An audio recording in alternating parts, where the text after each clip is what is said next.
Not much is known about the upcoming Hawkeye series on Disney+. It was announced at San Diego Comic-Con in 2019, and then a little more information was given at Disney Investor Day at the end of 2020. So besides that and a handful of set photos, there's not much to know about the series. But we can always try to make sense of what we know and see what hints that gives us about the upcoming show. First things first, when is the series releasing? Marvel has stated that the series is slated to be coming out later this year, either before or after the Ms. Marvel series. The show has wrapped filming, as announced by Clint Barton himself, Jeremy Renner. And speaking of Clint Barton, he will not be the only Hawkeye appearing in the series. Kate Bishop, played by Haley Steinfeld, will make her MCU debut in the show. And as always, let's look to the comics for some more information about Kate Bishop, while remembering that the MCU often changes characters' motives and origins.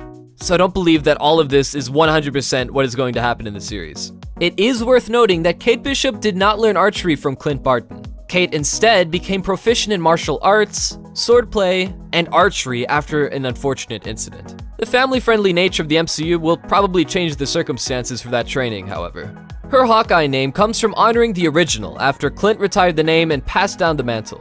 However, the two have teamed up before as a Hawkeye duo. The next important thing about Kate Bishop is the team that she's on. Kate Bishop is a member of the Young Avengers. And we believe this is something else the MCU will probably change about Kate Bishop. Marvel won't change Kate's status of being one of the Young Avengers. It's pretty much a guarantee at this point that she will be a member of that team. What they will change is how she joins the team. In the original source material, the Young Avengers were already assembled and Kate saved their lives, later joining them. But the MCU is throwing as many Young Avengers members on the screen as quickly as they can, and since Bishop is one of those characters, she will probably be on the team from the get-go. She is the leader of the Young Avengers, and ironically enough, Steinfeld is the oldest of the Young Avengers actors so far. She is 24 and is only 3 months older than Catherine Newton, the actress replacing Emma Furman as a grown-up Cassie Lang in Ant-Man and the Wasp: Quantumania. This show will also debut the character of Maya Lopez, aka Echo. Maya Lopez was born deaf with a father who worked for the notorious Kingpin, and she was later raised by Fisk after he killed Lopez's father. He then told Maya that Daredevil was the true killer and she went on to date Matt Murdock, only to change gears and attempt to take down Kingpin after learning that Matt is Daredevil. She later became an Avenger and was working with Moon Knight when she was killed by Count Nefaria. She came back to life at some point after that, just like everyone does in the comics. Echo's name comes from her powers to mimic any physical action she sees. She's a lot like Taskmaster in that way, and a fight between them would be really cool to see unfold on the big screen. How would that end?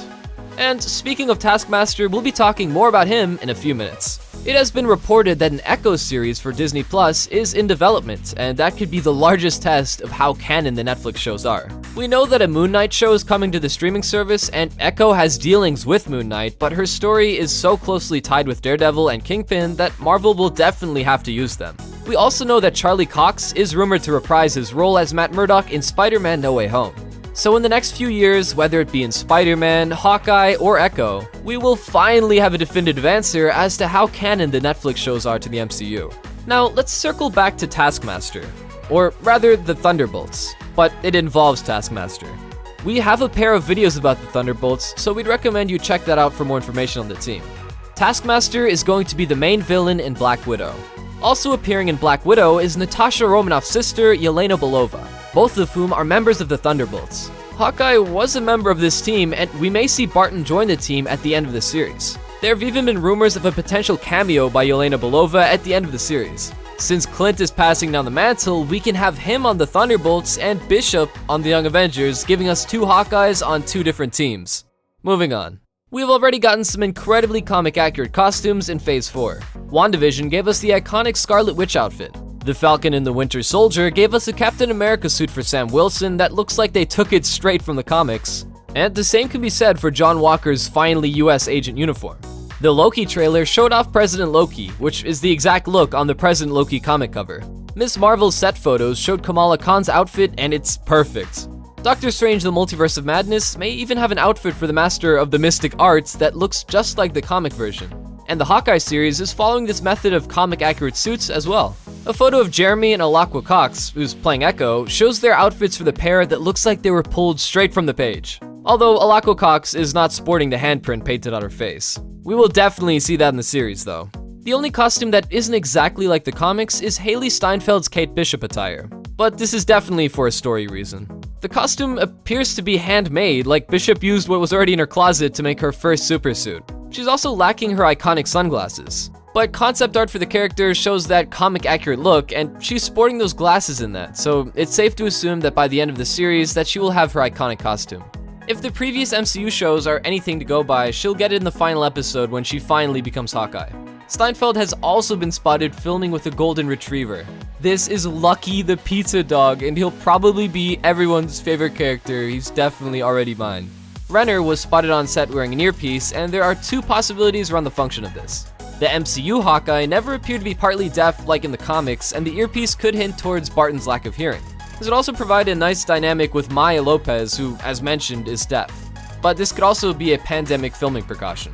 Matt Reeves' upcoming DC film, The Batman, resumed filming months ago, and set photos showed Robert Pattinson, Colin Farrell, and Zoe Kravitz wearing these same earpieces. This was so that they could film and communicate with each other without too much of the crew, and especially director Matt Reeves, from having to get too close together. So that could be what is happening here, but it doesn't look like anyone else is wearing these earpieces, just Jeremy Renner. So if the MCU is finally showing that Kling is mostly deaf, it'll be interesting to see the story reason explaining this. Jeremy Renner has made a few Instagram posts that give some hints about the series. The first photo being of him wearing a quiver sporting the S.H.I.E.L.D. logo. This led many to believe that there could be a flashback to Barton's early days with S.H.I.E.L.D.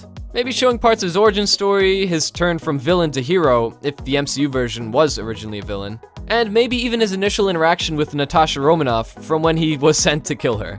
Scarlett Johansson has not been confirmed or even rumored to appear in the show, but her dynamic with Barton is crucial to both of their characters. And it would be surprising if she wasn't at least mentioned in the show in both the past and present. And speaking of flashbacks, Kevin Feige has confirmed that the series will show us some of Clint Barton's days as Ronin, the person he took on during the 5-year time jump in Avengers Endgame. The second post Jeremy Renner made was when the show wrapped filming. He left the comment, "Last day for now, this is not a goodbye but a see you soon," teasing that more Clint Barton could be coming.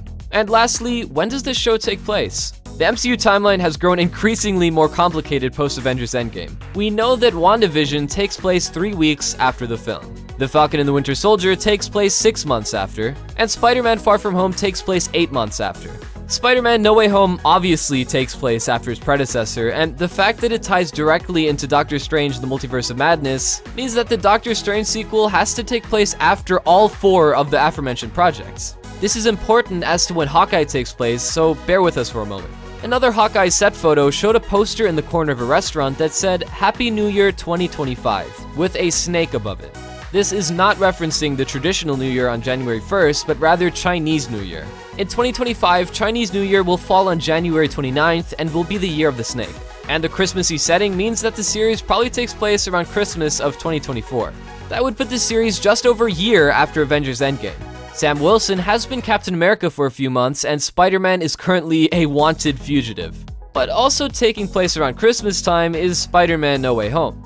Far From Home was in the summer of 2024, so No Way Home is a few months after. This means that Hawkeye probably takes place around the same time as the third Spider-Man film, but don't be surprised if it takes place after the events of that film and doesn't mention or acknowledge them. Especially if Doctor Strange uses his magic to make everyone forget about Peter Parker being Spider-Man. And don't you forget to check back in with us to see if we have any more information on villains or possible plot points for the series. Otherwise, give us a like and subscribe if you like the channel. And thanks for watching.